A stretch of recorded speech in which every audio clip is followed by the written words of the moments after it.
Film počinje unutar firme, gdje je Greg Whittle, šef smjene, zaokupljen svojim maštarijama. Crta slike prelijepog mjesta za koje misli da postoji samo u njegovoj mašti. Ti crteži su nevjerovatno detaljni, a Greg izgleda kao da ih može zamisliti kao stvarne. Nedugo zatim, poziva ga njegova kćerka, Emily, i poziva ga da prisustvuje njenoj diplomi tokom vikenda. Greg je u početku neodlučan jer ima druge planove, ali na kraju pristaje da dođe na njen poseban dan. Čim završi telefonski razgovor, Greg se vraća crtanju. Njegova navika da se mentalno isključi dok je na poslu uzrokuje velike probleme njegovim kolegama. To mu donosi posjetu direktoru Bjornu u njegovoj kancelariji, gdje biva otpušten na licu mjesta. Ova vijest šokira Grega, ali on polako ponovo odlazi u stanje sanjarenja. Direktor, zabrinut zbog njegovog odsustva pažnje, prilazi da ga utješi. Međutim, baš u tom trenutku Greg iznenada skoči, prestravljujući Bjorna. Bjorn se saplete unazad i udari glavom o ivicu svog stola. Greg dolazi k sebi i provjerava stanje svog šefa, ali otkriva da ovaj nema puls. U strahu da će biti okrivljen za Bjornovu smrt, očajnički traži način da pobjegne ili sakrije tijelo. Oblači Bjornu rukave preko prozora kako bi ga podupro, a zatim njegovo tijelo pokriva zavjesom. Greg potom izlazi iz kancelarije pretvarajući se da ide na ručak.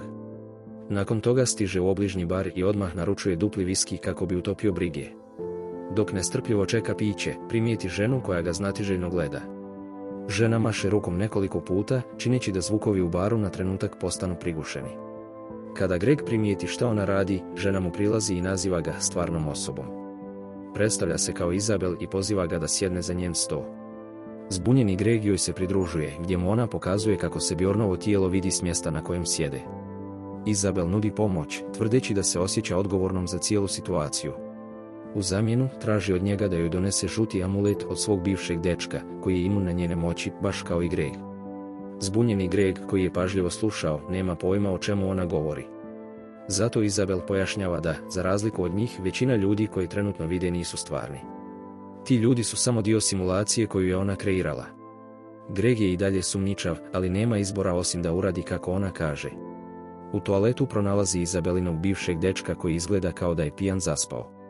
U ruci mu je žuti amulet za koji Izabel tvrdi da sadrži posebne kristale koji mogu manipulirati ovim lažnim svijetom. Greg ga lako uzima i vraća Izabel. Sada, kada je ispunio svoj dio dogovora, Izabel obećava da će riješiti njegov problem. Hvata ga za ruku, zatvara oči i odjednom sunce na polju postaje sjajnije. Bjornovo tijelo klizi niz prozor kancelarije i pada na trotoar ispod. Šokirani Greg žurno izlazi iz bara i odlazi na mjesto događaja. Njegovi saradnici svjedočili su događaju i sada vjeruju da je šef skočio u smrt. Nakon toga, Izabel prodaje Gregov telefon i vodi ga u zajednicu beskućnika ispod mosta. Traži od njega da ostane tu dok se Bjornov slučaj ne zatvori. Greg želi da ide kući, ali ostavio je sav svoj novac, ključeve i lične dokumente u kancelariji. Također objašnjava da je boravio u motelu jer se nedavno razveo. Izabel ga tada ohrabruje da se vrati svom životu kada bude sigurno. Te večeri, Greg izražava žaljenje jer je Bjorn bio dobra osoba i nije zaslužio da umre. Izabel suosjeća s njegovim osjećanjima, ali insistira da Bjorn nije bio stvarna osoba. Kako bi pokazala šta misli, Izabel mu daje upaljač i traži od njega da zapali nekoliko svijeća nekoliko metara udaljenih. Greg, iako zbunjen, uzima upaljač i zamišlja kako obavlja zadatak. Na njegovo potpuno iznenađenje, svijeće se pale jedna po jedna.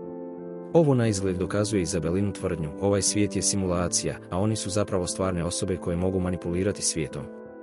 Tokom večere, Greg pokazuje svoje crteže Izabel i ističe kako mu detalji dolaze prirodno. Svi prikazuju ženu s cigaretom u ruci koja izgleda poput Izabel. Ona tada otkriva da njegovi crteži prikazuju njihove stvarne živote izvan ovog lažnog svijeta. Sutradan, Emily posjećuje svog brata Artura i otkriva da je zamolila njihovog oca da prisustvuje njenoj diplomi. Međutim, Artur ne želi imati nikakve veze s njim i ističe mnoge situacije kada je Greg bio odsutan otac. Na drugom mjestu, Greg provodi dan s Izabel, koja dijeli žute kristale s njim. Odlaze na lokalno klizalište i sjajno se zabavljaju, kližući i ljubeći se u toaletu. Oni također koriste svoje telekinetičke moći da kazne izopačene muškarce. Očigledno je da Greg više ne osjeća krivicu zbog Bjornove smrti i da sve više vjeruje Izabel.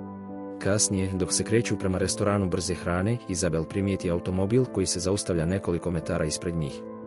Muškarac u autu traži žene koje bi imale odnose za novac. Ona razgovara s muškarcem dok Greg ulazi u restoran da preuzme njihov ručak. Kada primijeti da nema dovoljno novca, izlazi napolje da provjeri gdje je Izabel i iznenadi se kada je vidi kako ulazi u automobil i odlazi. Greg se zatim izvinjava u restoranu, nesvjestan da njegov sin Arthur sjedi u blizini. Prolaze sati, ali Greg čeka Izabel ispred restorana.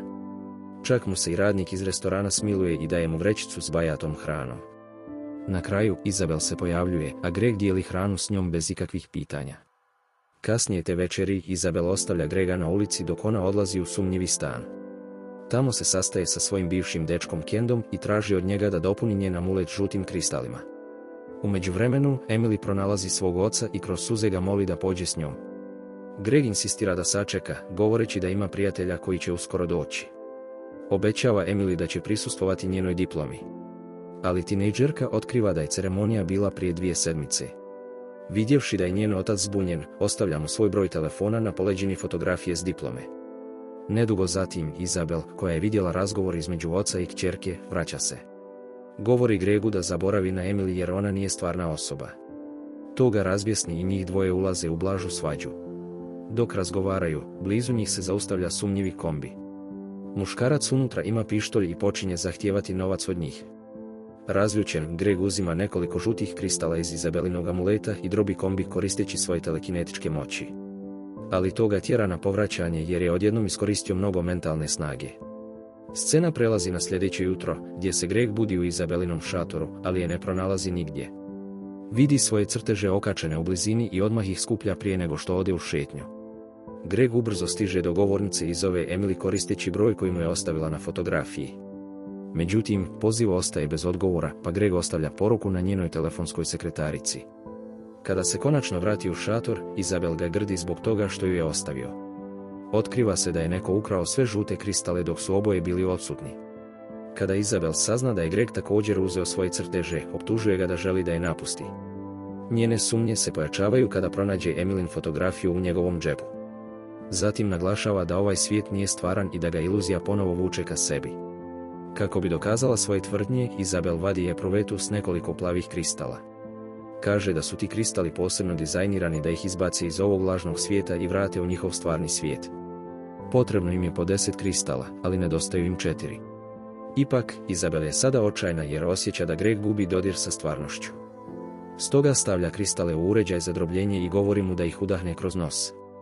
Greg je u početku neodlučan, ali nema izbora nego da posluša. Nedugo zatim, budi se u laboratoriji s cijevi u nosu, koja ga povezuje s uređajem poznatim kao moždana kutija. Izabel se također budi u sličnoj poziciji na sjedištu pored njega. Tehničar, koji prati moždanu kutiju, oslovljava Izabel kao doktoricu Clemens i pita je li sve u redu. Ona odgovara da se Greg vezao za lažnu osobu u simulaciji, pa ih je namjerno izbacila iz nje. Zaposlenik zatim prilazi Gregu, oslovljava ga kao doktora Vitla i odvaja ga od moždane kutije. Zatim par odlazi, a Greg je zapanjen kada vidi da se nalaze u velikom mirnom kompleksu. Ubrzo im prilaze 2 naučnika koji se pitaju da li njihov program ima problema. Ali Izabel ih uvjerava da je sve u redu prije nego što se udalji. Potom odlaze u grad, a Greg se pita zašto se ne sjeća ovog svijeta. Izabel objašnjava da je to uobičajena nuspojava boravka u moždanoj kutiji duže vrijeme. Tada mu pokazuje mjesto pored mora koje izgleda upravo kao spokojan prizor iz njegovih crteža. Greg polako počinje shvaćati da je ovo njihov stvarni dom. Popodne Greg pita da li je ovaj svijet oduvijek bio ovako savršen. Izabel odgovara da je nekada bio prepun zagađenja i siromaštva. Ali sve se promijenilo kada su otkrili automatizaciju, sintetičku biologiju i rudarenje asteroida. Kako bi mu potaknula sjećanje, Izabel donosi uređaj nazvan vizualizator misli, koji je, kako se čini, Greg izumio. Uređaj pretvara izjave korisnika u animaciju uživo. Koristeći vizualizator misli, Izabel objašnjava kako je sintetička biologija riješila njihove ekološke probleme, dok je rudarenje asteroida pokrenulo ekonomiju. Ljudi su dijelili svoje bogatstvo sa svima i uskoro stvorili automatizirane robote koji su obavljali dosadne zadatke. Sa svim novcem i vremenom, ljudi su mogli istraživati svoje strasti. Kako su godine prolazile, ljudi su se toliko navikli na svoj spektakularni svijet da su postali nezahvalni za čuda oko sebe. Zato je Izabel stvorila moždanu kutiju, kako bi ljudi zaista cijenili koliko njihov svijet može biti loš. Te večeri njih dvoje prisustvuju događaju na kojem su okupljeni poznati naučnici i umjetnici. Upoznaju čuvenog naučnika Drnaja, koji pohvaljuje Gregov vizualizator misli. Kasnije Drnaj prilazi Gregu na privatni razgovor i izražava zabrinutost zbog projekta Moždana kutija. Izabel, koja je primijetila njihov tihi razgovor, kasnije pita Grega o čemu su pričali. Jasno je da je svjesna skepticizma prema moždanoj kutiji, što je čini izuzetno ljutom. Neopaženo od svih, priviđenje Emily ulazi na zabavu i traži svog oca. Kasnije te sedmice Izabel javno govori o svom projektu. Poziva Grega na binu i objašnjava publici da mu je postavila niz pitanja prije nego što je ušao u moždanu kutiju.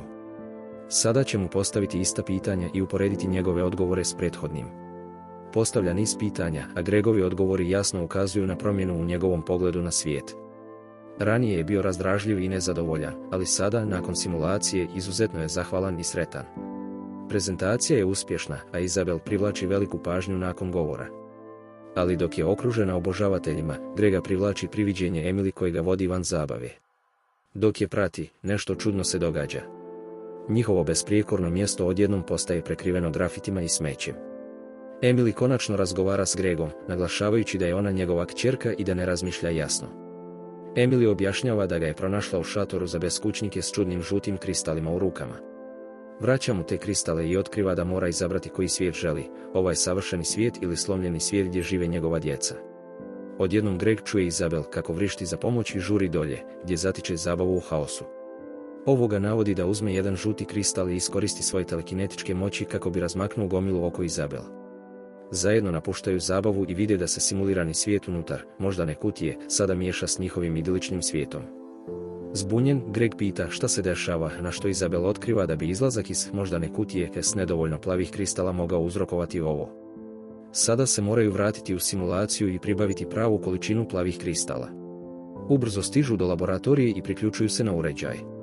Probudivši se nazad u šatoru za beskućnike unutar simulacije, odmah odlaze do Kendove zgrade, jer je on jedini koji može proizvesti plave kristale. Kada stignu, Izabel uzima obližnji pištolj i prijeti Kendu da im preda što više plavih kristala. Izabel je sada na ivici i kada Kendo posegne za džepom, ona ga upuca. Zatim uzima paket plavih kristala iz njegovog džepa i vraća se s Gregom u šator. Nažalost, pucanje je privukao lokalnu policiju koja ulazi u zgradu. Greg i Izabel se penju na krov i silaze požarnim stepenicama. Kada su na polju, ukradenim autom odlaze nazad u šator. Ali stvari se pogoršavaju kada shvate da i dalje nemaju dovoljno plavih kristala. Policija ih pronalazi, pa su prisiljeni sakriti se. S nedovoljno kristala, samo jedno može izaći u stvarni svijet, dok drugo mora ostati. Greg predlaže da ga ubije kako bi se automatski probudio u stvarnom svijetu, ali Izabel nije sigurna da će to uspjeti. Izabel plače jer se osjeća krivom što je stvorila simulirani svijet u kojem su zarobljeni. Greg je podsjeća na sve divne trenutke koje su proživjeli u ovom svijetu, izražavajući ljubav prema njegovoj nepredvidivosti. Na kraju odlučuje ostati i govori joj da se vrati što je prije moguće. Nakon što se oproste, Izabel se predaje policiji, što Gregu daje dovoljno vremena da pobjegne. U trenutku kada je okružena policijom, koristi uređaj da se probudi u svom stvarnom svijetu. Nakon svega, Greg shvata da je zaglavljen u simulaciji. Odlazi u kliniku za rehabilitaciju i pridružuje se grupi podrške gdje govori o svojoj porodici i životu. Film završava scenom u kojoj se susreće s kćerkom Emily, koja je sretna što ga ponovo vidi.